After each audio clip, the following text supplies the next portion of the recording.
계속해서 출애굽기 말씀을 보고 있습니다. 우리가 함께 묵상해온 이 출애굽기 말씀들은 단지 이스라엘의 민족의 고생 끝 해방 이야기가 아닙니다. 사실 출애굽기는 이스라엘 그들의 이야기가 아니라 그들을 구원한 하나님의 이야기입니다. 이스라엘은 전혀 한 것이 없죠. 고생해서 애굽을 벗어난 그들의 이야기가 아니라 그토록 말을 안 듣는 이스라엘을 기어이 건져 올리시고 완악한 바로를 굴복시키시는 하나님의 역사의 이야기죠. 이제 그들은 자유다, 이제 해방이다, 이제 고생 끝 행복 시작이다를 외치고 있을 때 하나님께서는 이제 그들을 하나님의 사람으로 만드시는 광야 수업을 준비하고 계시다는 것이죠. 관점이 전혀 다릅니다. 그래서 그들은 출애굽은 끝이 아니라 바로 시작인 것이죠. 믿음의 시작인 것이고 하나님의 없던 삶에서 하나님과 함께하는 삶으로 삶의 중심축이 완전히 나에게서 하나님께로 옮겨지는 이야기가 바로 우리가 읽고 있는 출애굽기인 것이죠. 여러분, 우리가 끝이라고 생각하는 그 지점에서 항상 하나님께서는 함께 시작하십니다. 이제 우리가 다 됐다, 다 이루었다 하는 그 지점에서 또 다른 새로운 문을 열어주시고요, 이제 정말 안 되는 것 같다, 이제 나에게 희망이 없다 하는 그 지점에서 하나님께서 빛을 비춰주시고 건져 올려주신다는 것이죠. 농사를 짓고 있는 한 집사님이 이런 말씀을 하십니다. 감자 하나를 먹으면 그걸로 끝나지만 그 감자를 땅에 묻으면 한 포대가 됩니다. 여러분들이 더 잘 아시죠? 똑같은 감자인데 어떻게 썼냐에 따라서 끝이 되기도 하고 새로운 시작이 되는 것도 합니다. 우리 인생 하나님 앞에 정말로 작은 감자와 같지 않습니까? 끝난 줄 알았던 일들이 하나님 손에 숨겨질 때 씨앗이 되어지고 수많은 열매로 나타나게 될 수 있습니다. 내가 하면 끝나버릴 일이지만 하나님이 함께 하시면 언제나 새로운 시작이 됩니다. 우리가 이 출애굽기라는 말씀 앞에 멈춰서서 잠시 돋보기를 들이대듯이 이렇게 한 절 한 절 말씀을 보는 이유가 무엇이겠습니까? 저도 이 출애굽기 성경을 보면서 모세 설교 몇 번 하고 그 다음 성경 여호수아로 넘어갈 줄 알았습니다.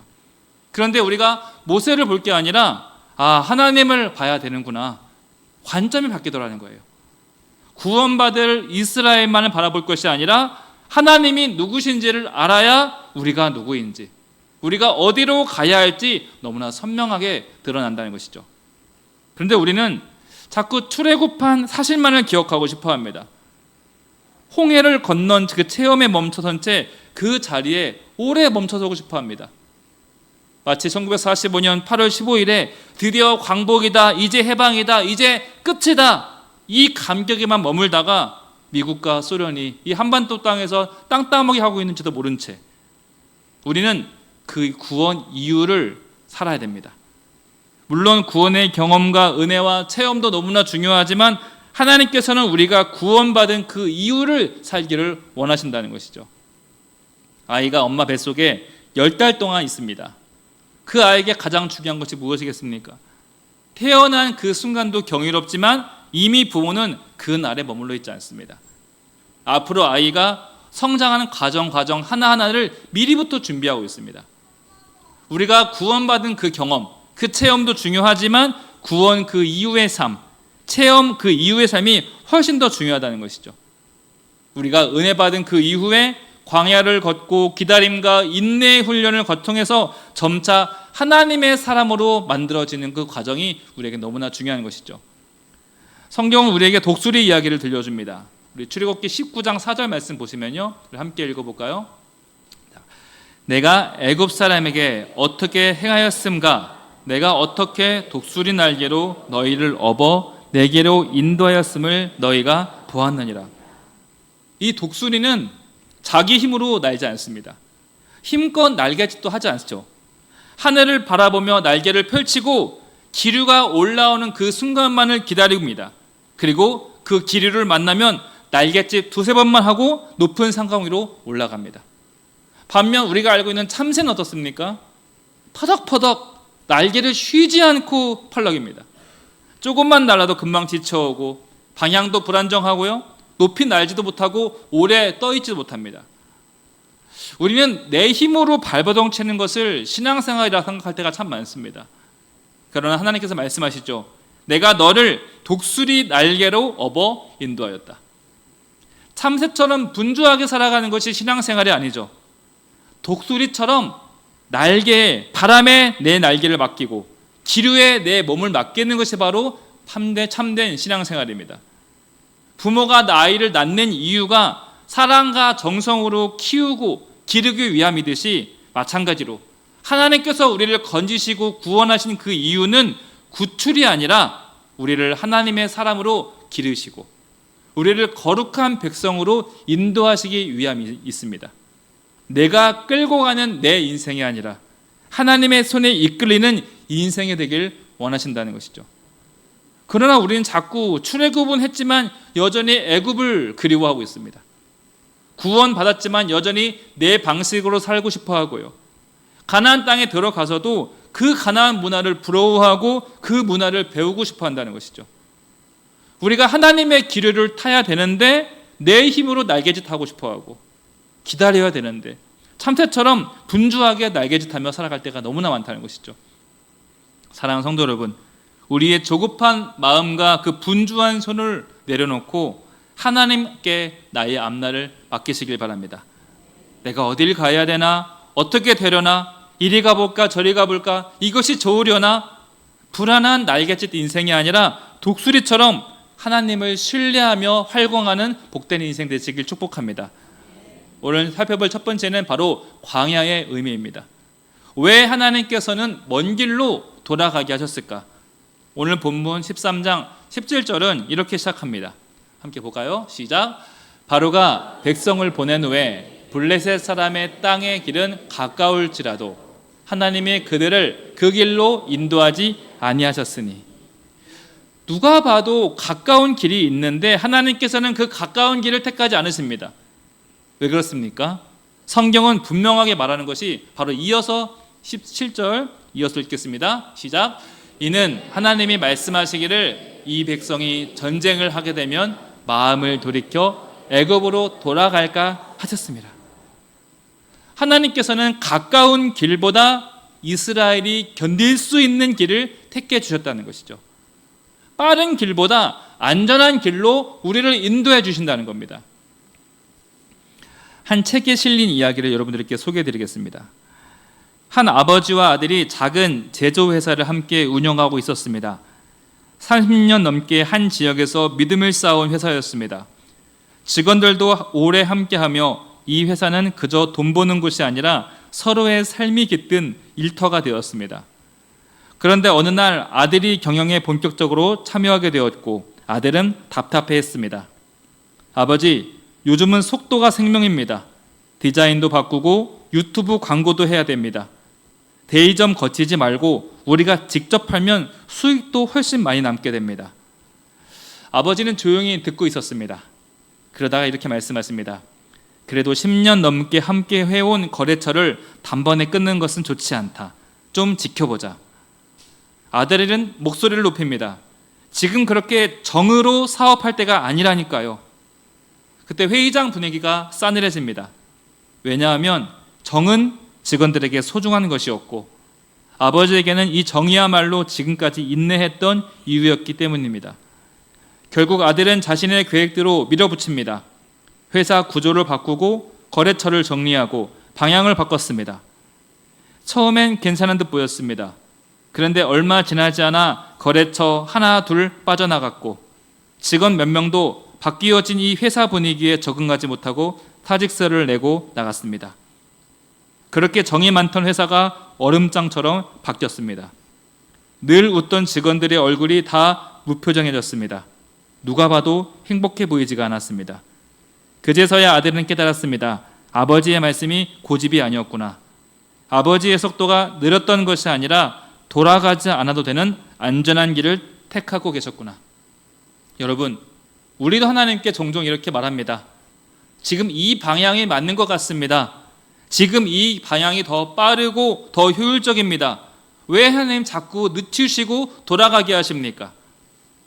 하지만 하나님께서는 우리가 감당할 수 있는 길로 인도하신다는 것이죠. 네가 지금 그 길로 가면 전쟁을 해야 된다. 네가 지금 그 길로 가면 사람들과 부딪히게 되고 그럴 경우 너와 네 가족이 위험해질 수 있다. 지금은 돌아가는 것 같아 보여도 그게 나를 지켜주는 것이라는 것이죠. 이스라엘 백성이 빠른 해변길로 갔다면 그 즉시 블레셋 군대와 마주해야 했습니다. 아무런 훈련도 준비도 없이 하나님의 뜻도 모른 채 달려갔다면 그들은 출애굽하자마자 광야의 먼지가 되었을 것입니다. 그래서 하나님께서는 광야의 길로 돌리셨다는 것이죠. 돌아는 갔지만 그 길에서 하나님의 백성이 안전해지고 하나님의 거룩한 사람들로 만들어지게 되었다는 것이죠. 성도 여러분, 지금 여러분 앞에 있는 그 길이 잘 이해되지 않을 수 있습니다. 다른 사람들은 쭉쭉 앞서가는 길 같은데 왜 나는 자꾸 멈춰지고 돌아가는 느낌이 들까? 그런 생각이 들 수 있습니다. 답답하고 지쳐될 때 하나님 정말 이 길이 맞습니까? 라고 기도하고 싶어집니다. 그러나 오늘 말씀을 통해 꼭 하나 기억하시길 바랍니다. 하나님은 단 한 번도 우리를 잘못된 길로 인도한 적이 없으십니다. 우리 눈에 보여지는 지금의 느림도, 지금의 멈춤도 모든 것을 알고 계시는 하나님의 눈에는 가장 좋은 속도이고 가장 좋은 방향임을 믿으시길 바랍니다. 아이들은 조바심을 냅니다. 빨리 가고 싶다고, 지금 빨리 그것을 갖고 싶다고, 내가 지금 당장 그것을 먹고 싶다고. 그러나 부모는 때를 보죠. 이 물건이 이 아이의 적당한 것인지, 이 음식이 지금 먹어도 되는 것인지. 사랑하기 때문에 아이들의 원하는 때에 주는 것이 아니라 가장 좋은 때를 부모는 기다리고 있습니다. 물론 지금이 좋아 보입니다. 지금 갖고 싶고 지금 해보고 싶기도 합니다. 그러나 여러분, 하나님을 신뢰하시길 바랍니다. 나를 왜 돌아가게 하실까? 내 기도를 왜 늦추실까? 왜 지금이 아니라고 하실까? 성도 여러분, 모든 것을 환하게 내려다보고 계시는 하나님께서 가장 좋은 길로 인도하시길 믿으며 온전히 그 길을 따라가는 저와 여러분 되시길 축복합니다. 두 번째로, 이 믿음이 유골 하나도 잊지 않았다는 데 있습니다. 여러분, 이삿짐 싸본 적 있으십니까? 살면서 한 번쯤은 이사를 해본 적 경험이 있으실 텐데, 저는 결혼 후에 이사만 6번 이상을 하게 됐습니다. 안 놀라시네요. 많이 했습니다. 여러분, 이사할 때 가장 큰 고민이 뭔지 아십니까? 버려야 될지 말아야 될지 그 애매한 물건이 있을 때라는 거예요. 안 쓰기는 하는데 왠지 버리자기는 아깝고 괜히 정이 가는 그런 물건들이 있습니다. 저희 부부는 부부싸움을 잘 하지는 않는데 그런 걸로 실갱이를 한번 크게 합니다. 버리자, 그걸 왜 버리냐 멀쩡한데. 그런데 왜 안 쓰냐, 다 생각해두고 쟁겨두고 있는 것이다. 쓸데없는 그런 실갱이들을 하고 있습니다. 그래서 결국 그 상자를 다음 집에도 따라가고 그 다음 집에서도 그 상자가 따라가긴 하는데 계속 상자는 열지 않고 쌓여져만 가고만 했습니다. 근데 오늘 본문에서 이스라엘 백성이 이사를 하면서 요셉의 유골을 들고 나옵니다. 그것도 400년 된 요셉의 유골입니다. 한번 여러분 머릿속에 한번 연상해 보시길 바랍니다. 지금 이스라엘은 출애굽을 당장 해야 됩니다. 민족 전체가, 이 수백만 명이 하룻밤 사이에 애굽을 떠나가야 되는 아주 긴박한 상황이 있습니다. 민족 전체가 이민을 가는 것이죠. 급하게 짐을 챙겨야 되고 먹을 것도 옷도 귀중품도 챙기느라 정신이 하나도 없습니다. 그런데 그 바쁜 와중에 모세는 요셉의 유골을 찾고 그것을 품에 품고 한 손에 그것을 들고 나옵니다. 여러분, 지금 그게 중요할까요? 바로 여기에 우리의 신앙의 본질이 담겨져 있습니다. 요셉은 죽기 직전에 이렇게 말합니다. 창세기 50장 24절 말씀에, 자, 시작. 나는 죽을 것이나 하나님이 당신들을 돌보시고 당신들을 이 땅에서 인도하여 내사 맹세하신 땅에 이르게 하시리라. 그리고 25절입니다.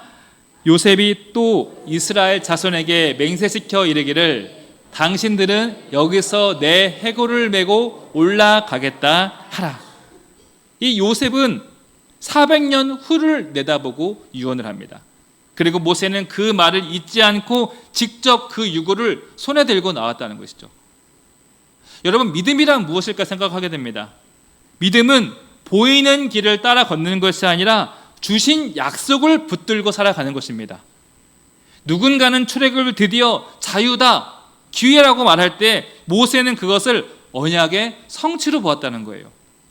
그 바쁜 와중에 요셉의 유고를 들고 나온다는 것은 애초부터 이 출애굽이 하나님이 작정하신 길이고 하나님이 예비하신 길이라는 것을 믿는 신앙 고백이라는 거예요. 그 바쁜 와중에 주의를 기억하고 예배를 기억한다는 것, 없는 형편에 11조를 지킨다는 것은 미련한 것이 아닙니다. 계산을 못하는 어리석은 것도 아닙니다. 애초부터 내 인생 하나님께 붙들려야 살아갈 수 있다. 애초부터 내 인생 하나님의 손에 붙들려 있다. 이걸 믿기에 하루를 멈추고 예배드리는 것이고, 이것을 믿기에 내가 계산 못하는 것이 아니라 하나님께 내 소득의 10분의 1을 드리는 것입니다.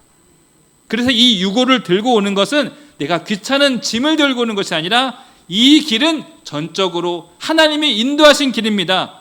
이것을 고백하며 이것을 믿는 신앙 고백이라는 거예요. 사랑하는 성도 여러분, 지금 여러분들의 걸음은 무엇이 담겨져 있습니까? 만약 우리가 급하게 움직여야 된다면 여러분의 손에는 어떤 것을 들고 나오시겠습니까?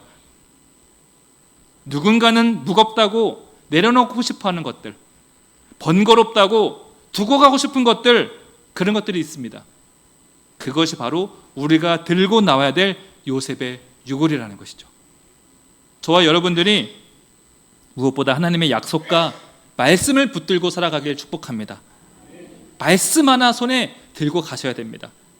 나에게 작은 기도 요청을 했지만 내가 아니면 누가 그 사람을 위해 기도하랴? 내가 아니면 누가 우리 가정을 위해 기도할까? 이 마음으로 기도의 자리를 지키는 것이죠. 그렇게 기도의 자리, 약속의 자리를 묵묵히 지키며 걸어갈 때 그 걸음을 통해서 하나님의 놀라운 약속의 성취가 반드시 일어나게 된다는 것입니다. 세 번째로, 보이지 않아도 하나님께서는 늘 우리와 함께 하십니다. 혹시 이런 경험 있으실 겁니다. 어릴 때 집에 혼자 있는데 어제처럼 갑자기 천둥 번개가 치고 불이 깜짝이고 밖은 어둑해지는데 괜히 마음이 불안해질 때가 있습니다. 그 순간 문을 열고 아빠 왔다, 엄마 왔다, 이 목소리만 들어도요 괜히 마음이 놓여집니다. 문제가 해결된 건 한 개도 없는데 함께 있다는 그 이유만으로 마음이 너무나 평온해진다는 거예요. 바로 오늘 본문의 구름기둥과 불기둥이 그런 역할을 해주고 있죠. 우리 22절 말씀 함께 읽겠습니다. 자, 시작.